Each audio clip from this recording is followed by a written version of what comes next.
health through exercise is not a new idea. What is new is realizing that when we exercise may matter as much as how we exercise. In this study, health is not defined by muscle size or weight loss, but by something more fundamental: how efficiently blood is delivered throughout the body, a question that matters in an increasingly sedentary, mentally demanding world. To test this, 58 sedentary adults completed a 12-week aerobic exercise program. Participants exercised either between 6 and 8 a.m. or 6 to 8 p.m. for at least 3 sessions per week, totaling over 150 minutes per week. Participants wore fitness bands equipped with photoplethysmography sensors to continuously monitor heart rate and adjust exercise intensity in real time, with each session recorded. The target exercise intensity was maintained at 60 to 70% of heart rate reserve.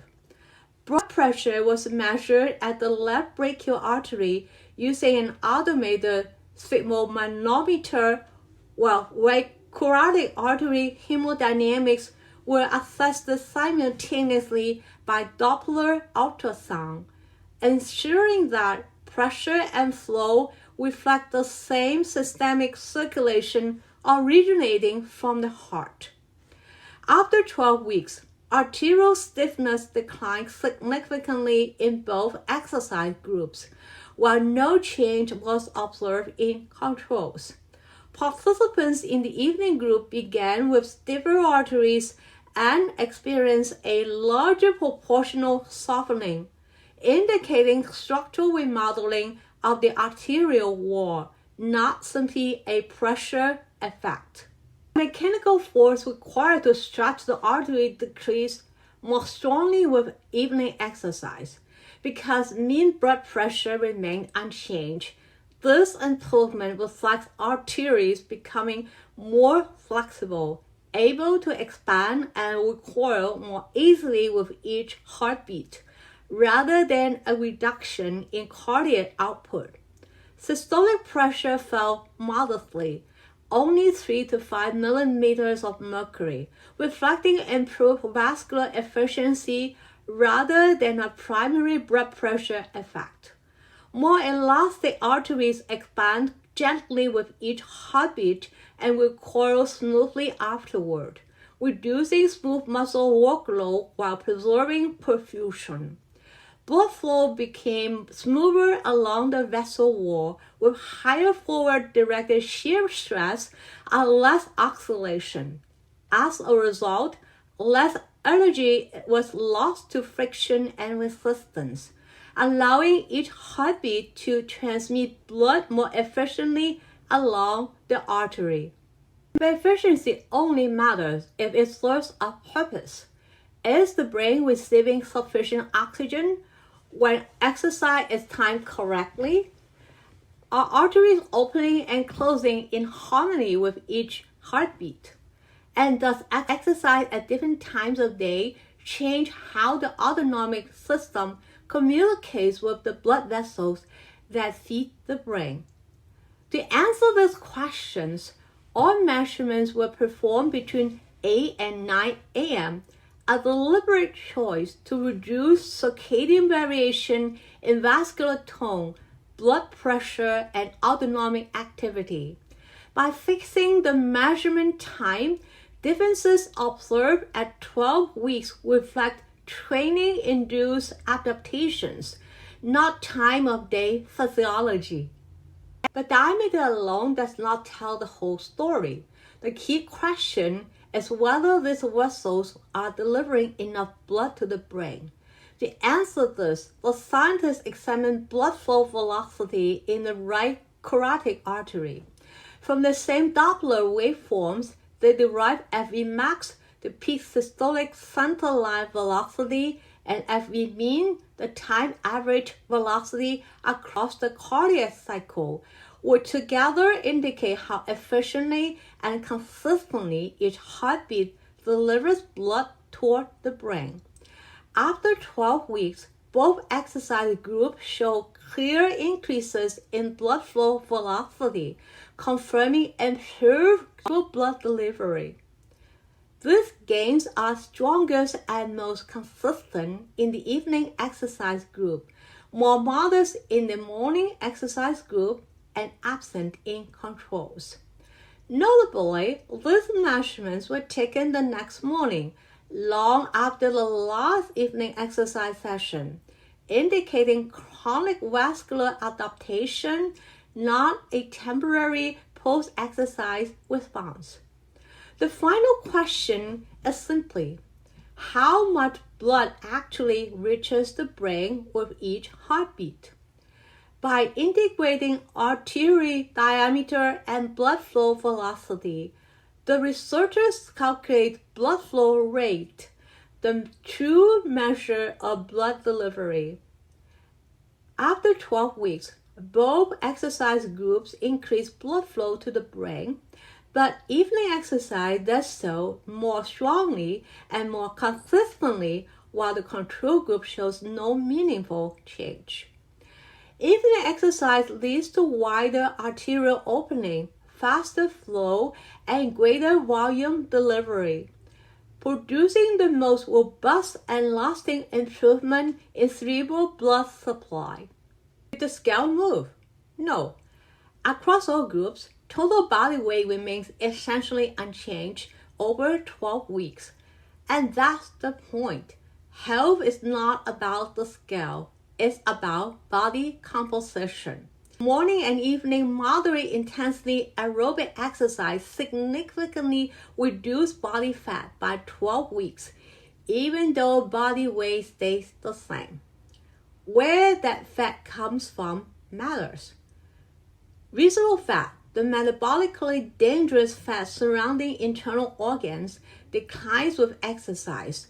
Morning exercise triggers early reductions.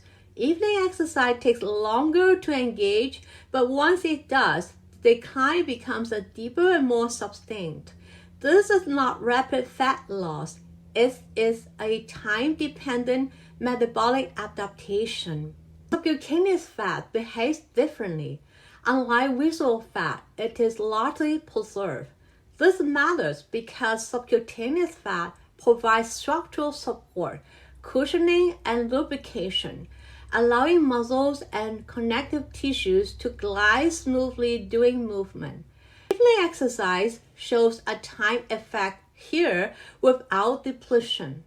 The intervention is selective, not aggressive. Harmful fat is reduced while protective fat is maintained. Instead of moving the scale, timed exercise reshapes fat distribution. Waist-hip ratio improves over time, reflecting a shift away from central fat storage. Morning exercise produces earlier changes. Evening exercise starts slower, but its downward trajectory becomes stronger and more sustained. This is fat redistribution, not indiscriminate fat loss. And redistribution matters. As a result, metabolic health improves without visible weight loss, an outcome especially relevant for sedentary individuals who may not see dramatic changes on the scale. So how does this redistribution happen? Morning exercise improves circulating lipid handling, lowering total cholesterol and triglycerides by 12 weeks. Evening exercise does not lower circulating lipids, but instead reshapes where fat is stored in the body. These distinct effects show that exercise timing engages different metabolic pathways. Importantly, glucose regulation remains stable. Fasting blood glucose does not change, preserving the brain's primary energy supply while lipid handling and fat distribution adapt. Sedentary work today is mentally demanding. not physically exhausting. So the next question becomes unavoidable. Does the timing of moderate aerobic exercise improve sleep? And how reliably does it do so? To answer this, sleep latency and sleep duration were tracked across 12 weeks on both work days and work-free days, comparing morning exercise, evening exercise, and controls. The first thing to notice is that sleep improves only in the exercise groups. The control group shows little change over time, confirming that sleep does not drift on its own. Both morning and evening exercise reduce sleep latency. People fall asleep faster than controls, but the pattern and reliability differ. Morning exercise produces the fastest and most consistent sleep initiation. Sleep latency shortens with lower variability, and this effect appears on both workdays and work-free days. Importantly, sleep duration is maintained or slightly improved, indicating better sleep efficiency rather than shorter sleep. Evening exercise also helps people fall asleep faster, but the effect is less stable. Variability remains higher, and the benefit is less consistent across days. The key takeaway so far is simple. Timing matters. Morning exercise delivers the most reliable improvement in sleep initiation while preserving sleep duration, making it the most effective strategy for improving sleep efficiency in a sedentary, mentally demanding lifestyle. That leads directly to the next question. Is the effect of morning exercise merely behavioral compliance or true circadian entrainment? To answer this, the scientists deliberately separate workdays from work-free days and distinguish sleep behavior from circadian phase, measured by melatonin timing. These are 24-hour polar clock plots. Angle represents clock time, radius represents variability, longer wedges mean more spread. Solid dots mark means, open dots mark mediums. Asterisks indicate significant changes after 12 weeks. Panel A shows sleep behavior, what people do. Panel B shows circadian phase, what happens to melatonin. Sleep timing behavior. In the control group, 3 and 12-week patterns nearly overlap on both workdays and free days. Nothing drifts on its own. There's no possible timing effect. In the morning exercise group, sleep onset, mid-sleep, and wake time all shift earlier, and critically, this occurs on both workdays and work-free days. Mean and median move together with multiple significant changes. This is the key logic point. If the effect were driven by work schedules, it would disappear on free days. It does not. That tells us the benefit of morning exercise isn't about following a schedule. It's about how the body naturally resets itself. In the evening exercise group, the shifts are smaller, less consistent, and show weaker carryover into work-free days. Evening exercise does not reliably advance sleep timing. Circadian phase. The scientists then ask what is actually changing. Did sleep behavior shift, or did the clock itself move? They studied two markers. DLMO, dim light melatonin onset, the gold standard circadian phase marker. MSFSC adjusts midpoint of sleep on free days. In the control group, neither marker changes. In the morning exercise group, both DLMO and mid-sleep shift earlier with significant effects. This confirms that the central circadian clock shifts earlier on its own, not because people force their schedule. In the evening exercise group, trends are weaker and often not significant. Morning exercise works better for sleep quality because it acts as a true circadian zeitgeber. It advances sleep timing, it advances melatonin phase. The effect persists on work-free days. Behavior and biology shift together. You can schedule sleep, but you cannot schedule the heart. When daily activity helps the heart align with the body's internal clock, physiology begins to organize itself. Weight loss is not about moving the scale. It's about redistributing body fat so the cardiovascular system can work more efficiently and effortlessly.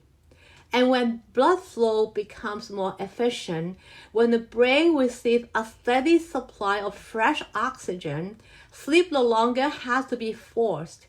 It comes naturally. This is circadian living. Please remember to subscribe. Thank you for watching.